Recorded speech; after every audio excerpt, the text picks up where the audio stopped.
Can you still afford to buy a rental house in this market, 2022? Prices have skyrocketed in the past couple of years, and truth be told, everyone is going up prices everywhere. Gas, food, everything else. We're seeing some of the worst inflation we have seen in 40 years. So does that mean that the ship has sailed for anybody that wants to get super rich doing rentals? That's what we're going to talk about today. So I want to tell you a story, and unfortunately it's a true story, and unfortunately it's a horror story, okay? So about 5 years ago, my mom was doing a 1031 exchange. If you would like to know more about that, type it in the comments and I can create a video on 1031 exchanges. So basically she was buying a new rental property and selling an old one to roll that equity into a new property. Well, my wife, who's a real estate broker, went around and helped find a great house for my mom to be investing in. She wanted something that was low maintenance, didn't have to worry about anything, so she ended up buying a twin home where there's an HOA and they take care of the grass and the snow removal and all that type of stuff, so she didn't have to deal with any of that. Now, she wasn't moving into it, but as a woman that was not married at the time, really wanted to have something she didn't have to deal with and didn't want to get a lot of phone calls. So she bought something new and she bought something where the HOA took care of things. So I don't know the exact numbers, but I'll give you somewhere in that range. So she approximately bought that property for maybe $220,000. Well, there was a builder that was building these, and my wife said, we should buy one. We should buy one in the same community. It's going to go up over time, Ryan. It's going to go up over time. And I said, I don't know. I'm really worried about it. See, you've got to realize I'm a product of 2008. I was in the real estate game since 2000, and I saw the values go up and I saw the values crash down. I have scars. I have blood. I have hurt. I have nights that I didn't sleep or weeks that I didn't sleep. And I've got 2 years where I would have made more money not working than I did working because I had to spend so much money to keep everything afloat. Now, with that type of thing, I've got this filter that made it hard, and I said, I can't do it, Hillary. I just can't do it. So we didn't.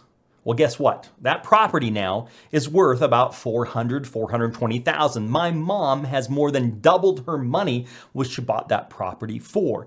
In addition to that, rents have gone up considerably, so she's making more cash flow than she did before, and her asset value is worth even more. So why do I tell you this horror story? I tell you it because I've been in real estate investing for over 20 years.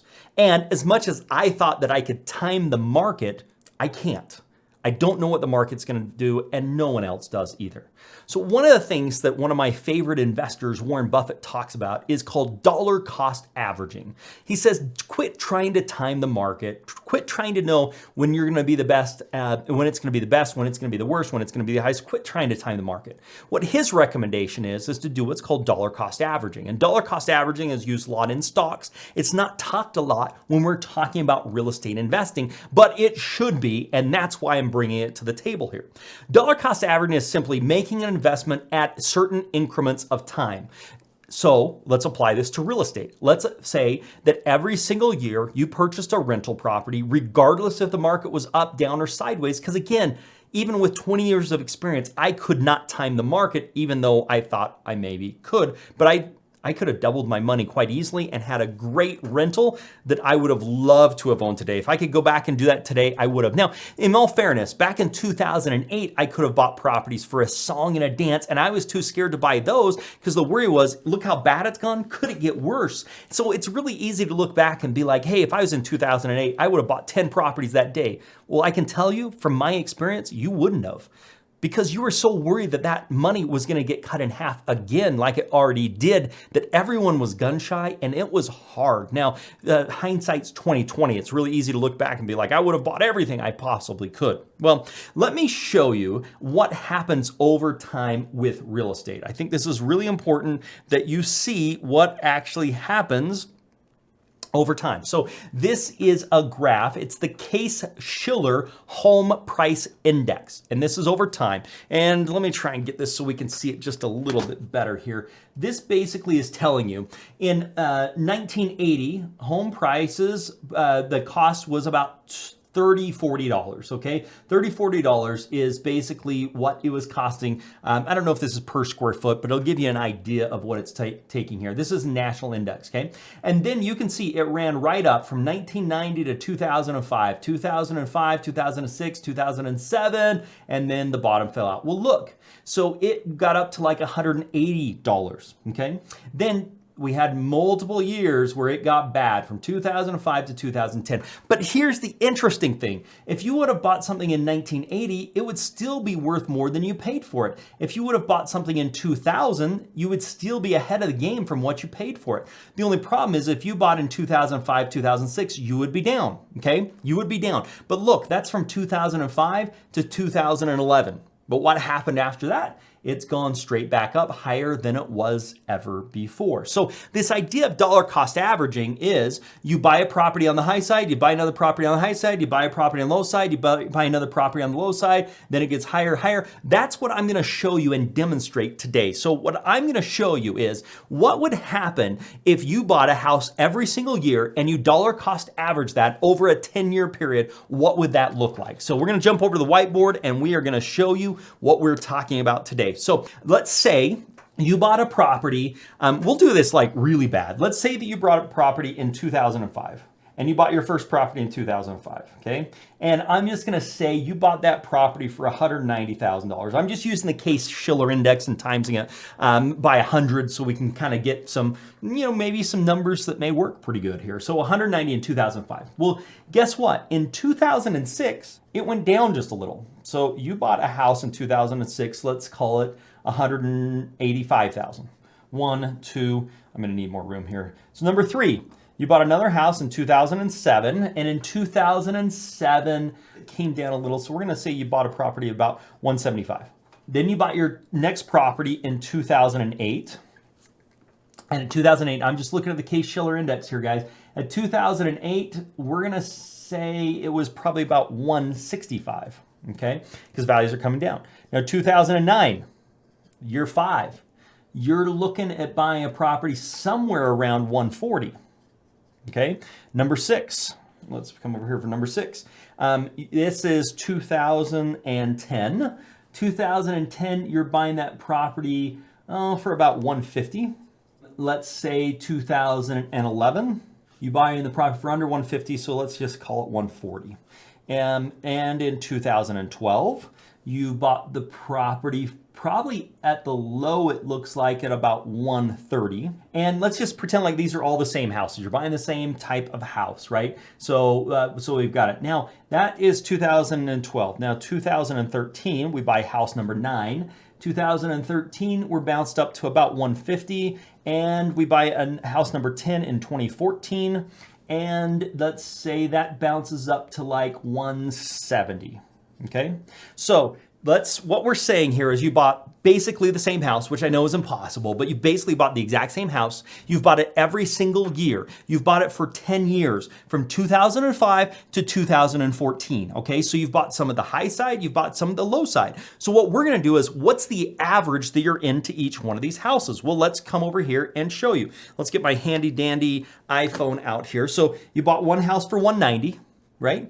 You bought another house for 185. You bought another house for 175. You bought another house for 165. You bought another house for 140. You bought another house for 150. You bought another house for 140. You bought another one for 130. You bought another one for 150. You bought another one for 170. Okay, so you bought houses for 1.59 million. Okay, so that's how much you are into these properties, right? That's how much you're into them, which basically means if I divide that, you're into it $159,000 per property. Okay, you're averaged $159,000 per property. So the idea is, each one of these properties, you're into $159,000 because we dollar cost average. We basically said, here's the average. This is where we're at. Well, let's jump over to the browser here to show you, okay? So it's 2014 right now, okay? Right, this is 2014.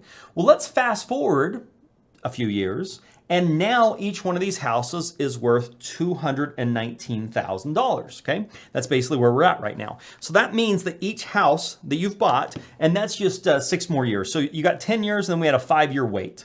They're basically 219 is what you, 219 is what every house is worth, times 12, or excuse me, times 12, times 10 is going to give you 2.19 million, okay? 2.19 million is basically what we're looking at here. So 2.19 million, and you subtract the 1.595 that you're into it, means you now have 1.595, you now have $595,000 of equity. But wait, it gets better. But the thing I really want to point out here, guys, is you bought 10 properties starting in the very worst time, 2005. You bought a property every year for 10 years, and you have $600,000 of equity right now, okay? $600,000. But wait, it gets better, and that's what we need to talk about here. We've dollar cost average, we're in these properties $159,000, and the properties are worth $219,000, okay? Even if you just stopped in year 10, you still would be ahead of the money. So a waiting period, there's a 15-year plan, 10 years of buy, 5 years of wait during the worst possible times. But there's a couple other things you have to take into consideration. Let's jump back over here to the whiteboard, okay? So, we've talked about these, we've talked about dollar cost averaging, but now we need to talk what happens with rents and the different ways that you make money through rental properties. Well, like I told you in my horror story with my mom, rents have gone up, values have gone up, more than doubled, okay? So here's the ways that you actually make money with rental properties that most people forget. Number one, you have appreciation. And that is what we're talking about here. We went from 1.6 or 159,000 to 219,000. That's called appreciation, which made us $600,000, okay? So that's what we're talking about here with appreciation. It goes up, okay? The next thing that we're talking about is rents. Rents go up as well. Now there are ups, there's downs, but let's pull up so you can see this. All right, guys, average rent by year, according to the US Department of Housing, monthly rent averages $1,164. The median is $1,104. Okay, national averages and those things. This will show you the average rent and what's happened over the years. So this is historical median rents, and it's a little hard to see. Let's zoom in so you can see as best as possible here. Okay, so you can see that back in 1940, rents were, let's just call it $27, okay? And you can see rents right now are $1,104. So you can see rents started at 27, they're now at $1,104, so rents continually go up. But let's look at our example, because specifically we looked at 2005 and on. So let's just kind of get an idea here. In 2005, rents were $694 for the median. This is across the whole United States, right? They're at $694. Well, guess what? Now, in 2020, rents are now $1,104. So you have seen an increase in rents of almost $400 you've seen an increase in rents. But one of the things I really want to point out here is, let's look at the worst time. Remember the graph we were looking at that showed what happened in 2008 to properties? Well, look what happens to rents. 2005, 2006, 2007, 2008. What is happening during these years with rents? Well, they're going up. They went from $695 to $808. Rental prices went up when we saw values going down with real estate overall. Values were going down overall. Rental prices were going up. That's really important to understand, guys. We're seeing that rental prices went up when values went down during the 2008 worst time to be in real estate ever. Well, guess what? That's good news because it gives you staying power. So if we see that rents are going up, so we were getting $700 a month. Let's just say we were getting $100 a month per property after we paid everything. So we were getting $1,000 a month. Okay, $1,000 a month. Well, that's when we first started. Well, guess what we're getting now? We now are getting, after our expenses, we're getting that same $100 that we had, but we're also making another $400. So we are now making $500 per property, or $5,000 per month. Okay, it started out as $1,000, and 10 years later, it's $5,000 a month. So you are making $60,000 a month from your rental properties, and you have got $595,000 worth of equity. But wait, it gets better, because it's not just the equity you've got, it's also, the next thing we're going to talk about here is amortization, okay? This is a dirty little secret that banks do not want you to know. So basically what happens is, if your payment on this house was $500, just use easy numbers, okay? The majority of that payment is going to go towards not principal, towards interest. So this is how it works. Let's jump back over to the whiteboard here. Okay, so here's what happens. This is year 1. This is year 30, okay? Principal and interest, okay? This is your principal, which means how much you're paying down. This is your interest. So let's say you owed, I don't know, let's just say you owed $159,000 on your house, okay? Basically, in year 1, if your payment's $500, we're going to say $450 is going to go towards interest and $50 is going to go towards principal, meaning after you've paid that, you make a payment, you owe $50 less. You make a payment, you make $50 less. So that basically means you're going to pay down $600, right? Because 50 times 12, let's just do this. You don't need to, you don't have to be a math whiz for any of this stuff, guys. So $50 a month pay down times 12 means every year I'm paying it down $600.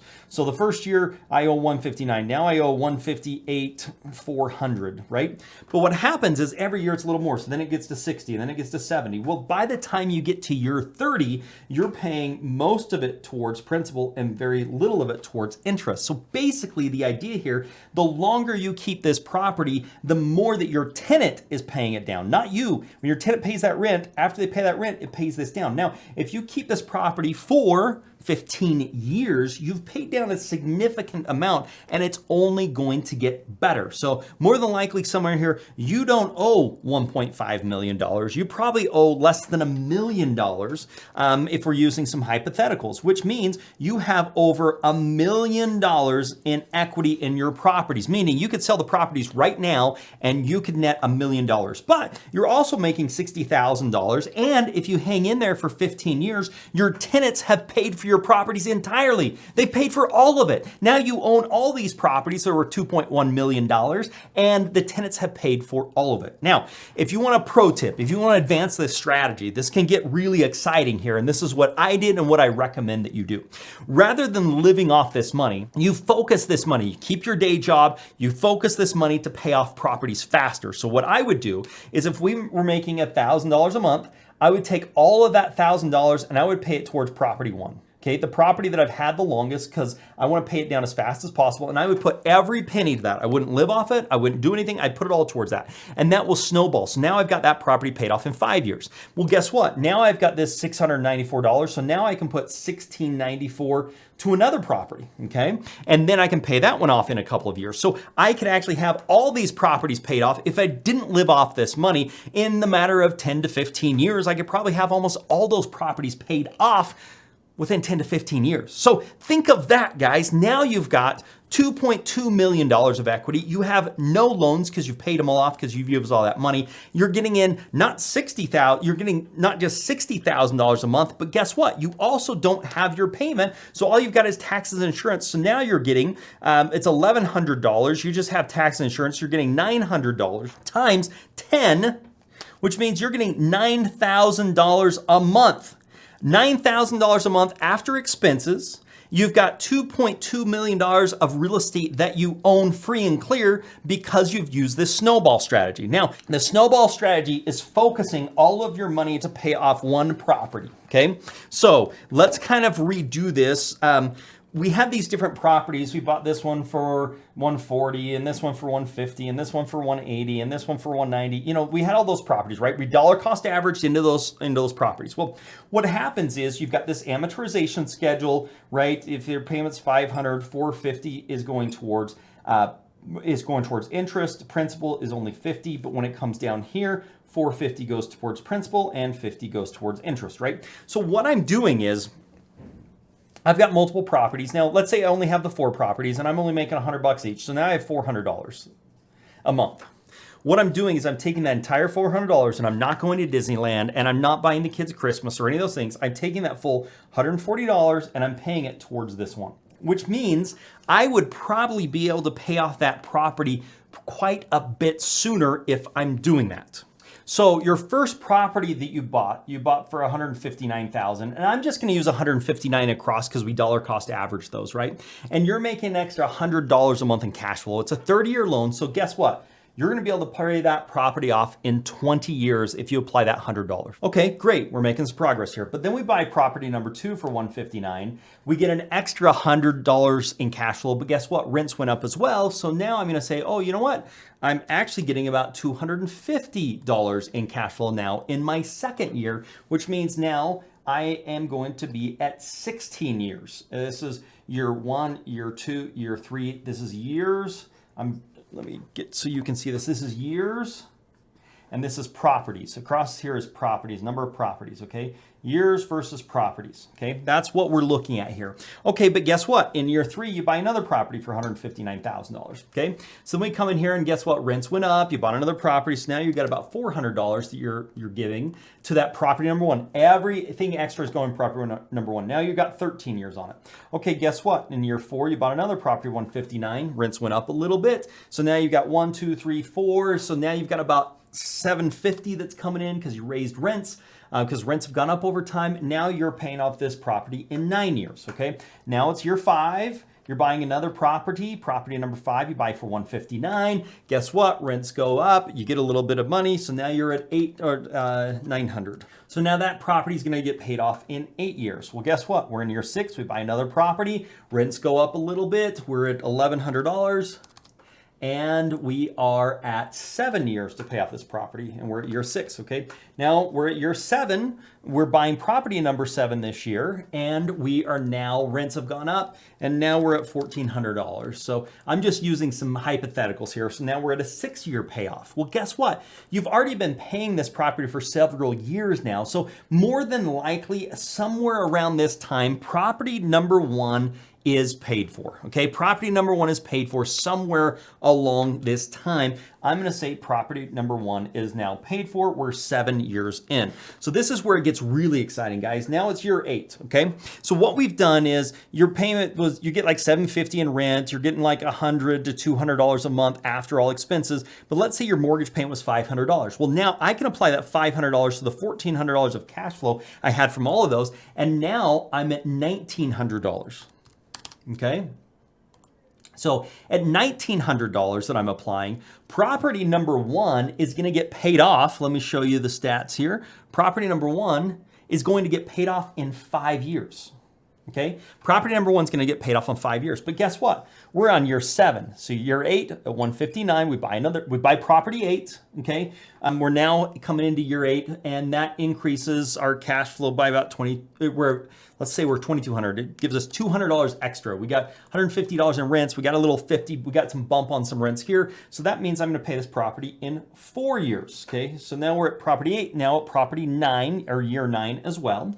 $159. We got another couple $100 a month in rents. We've raised rents on some other properties. We're now at $2,500. Okay, so now we've got this property. Calculate. Now we're going to pay it off in 4 years still, okay? But now we get to property number 10, and we buy that for $159, and let's see what that does. We raise rents and everything else, and now we're probably about $3,000, probably a little bit more because rents should have gone up more than that. And then you're going to pay this property off in 3 years, okay? So let's say you let's say you stop buying properties just right there, okay?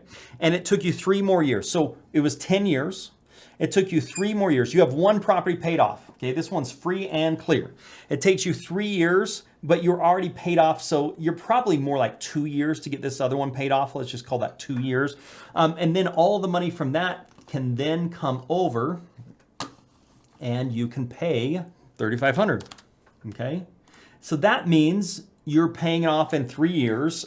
This was 3 years, 6 months. This is just 3 years, okay? But guess what? Now property 2 is now paid off. You're another year in that, so you're 13 years. Property 2 is paid off, and guess what? Now we pay off property 3, and we're making $4,000 a month, which means it'll take us 2 years and 9 months to pay off a property.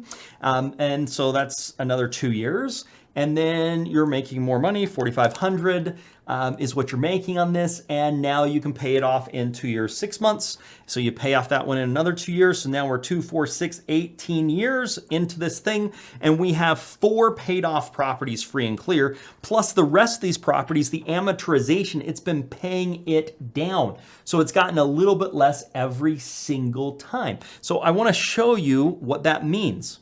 Basically what I'm saying here is after this period of time, you would own multiple properties free and clear if you're putting all the money towards it and you just keep your day job to put money on the table. Now, I want to show you how this amortization schedule actually works, okay? Without the payoff, my $795,000 of interest, or $795, $158 goes to principal. That's it. The rest is going towards interest. So year one, then it goes up to 168. Year 2, it goes up to 178 going towards principal. And you will see as we get down here in year 30, right in here, the majority is going towards the majority of it is actually going towards my principal and not going towards my interest. So it gives you an idea as we talked about how that amortization, this is the interest, this is the principal. I'm paying $795 in interest and $158 in principal.